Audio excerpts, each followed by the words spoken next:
आखिर तिम्रो यो मौनता केका लागि?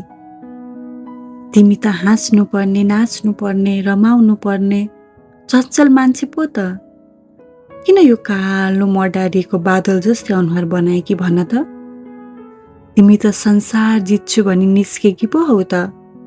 कसरी एउटा बन्द कोठाभित्र आफूलाई सीमित राखेकी छेउ भन त? कता गए ती तिम्रा सपनाहरू? सम्झियो त कस्ता थिए तिम्रा ती योजनाहरू?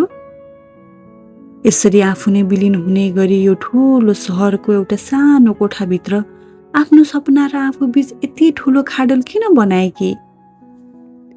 तिमी त सबैलाई हँसाउने, सम्झाउने अनि सपना देखाउने मान्छे पो त। आज आफै हाँस्न बिर्सिने, रम्न बिर्सिने अनि सपना पनि देख्न बिर्सिने? कसरी भयो तिमी यस्तो भन त? के तिमीलाई याद छ तिमीले कस्ता दुःखका दिनहरू बिताएकी थियौ? सम्झियो त? त्यस्ता दिनहरूमा हिम्मत नहारेकी तिमी आज यतिमा नै आत्तिएर आफू नै आफ्नो दुश्मन बनिरहेकी छेउ।